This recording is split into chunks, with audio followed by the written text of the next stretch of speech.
টিএসসিতে আজও চলছে ত্রাণ সংগ্রহ। রাতে দুর্গত এলাকায় গেছে পণ্যবাহী ট্রাক। সিলেট বিভাগের ৪ জেলা ফেনী, খাগড়াছড়ি, কুমিল্লা সহ দেশের বিভিন্ন জেলায় বন্যার্ত মানুষকে সহযোগিতা করতে আজ শুক্রবার ঢাকা বিশ্ববিদ্যালয় ছাত্র শিক্ষক কেন্দ্র গণত্রাণ সংগ্রহ করেছে বৈষম্য বিরোধী ছাত্র আন্দোলন। আজ সকাল থেকে শুরু হওয়া এই কর্মসূচি চলবে রাত ৮টা পর্যন্ত। দিনভর ত্রাণ সংগ্রহের পর গতকাল বৃহস্পতিবার রাতে টিএসসি থেকে ত্রাণ বোঝাই কয়েকটি ট্রাক নিয়ে দুর্গত এলাকায় গেছেন ছাত্র আন্দোলনের প্রতিনিধিরা। বন্যার্তদের জন্য গণত্রাণ সংগ্রহে টিএসসির ফটকে বুথ বসিয়েছে বৈষম্য বিরোধী ছাত্র আন্দোলন। সেখানে বিভিন্ন পর্যায়ের মানুষ সামর্থ্য অনুযায়ী ত্রাণ ও নগদ অর্থ তুলে দিচ্ছেন আন্দোলনের প্রতিনিধিদের কাছে। সেখানে স্বেচ্ছাসেবক হিসেবে অনেক শিক্ষার্থী কাজ করছেন। গতকাল ত্রাণের পাশাপাশি ২৯,৭৬,১৭৩ টাকা জমা পড়ে এই ত্রাণ তহবিলে।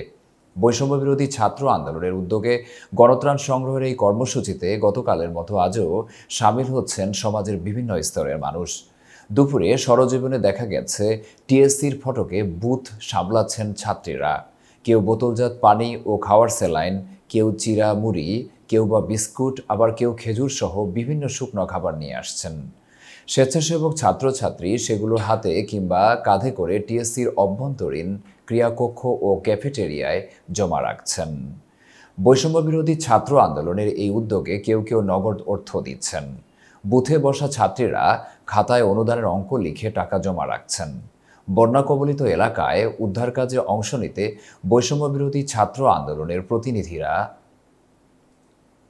২০০টি স্পিডবোট করে দুর্গত এলাকায় গেছেন বলে জানালেন আন্দোলনের মিডিয়া ও কমিউনিকেশন উইংয়ের সদস্য আবদুল্লাহ সালেহীন। তিনি আজ দুপুরে গণমাধ্যমকে বলেন, গণত্রাণ সংগ্রহ কর্মসূচিতে ব্যাপক সাড়া পড়েছে। গতকাল রাতে টিএসসি থেকে কয়েকটি ট্রাকে করে দুর্গত এলাকায় ত্রাণ পাঠানো হয়েছে। এতক্ষণ বার্তা বৈঠকের সাথে থাকার জন্য ধন্যবাদ। নতুন নতুন তথ্য ও সংবাদ পেতে বার্তা বৈঠকের ইউটিউব চ্যানেল ও ফেসবুক পেজের সাথেই থাকুন।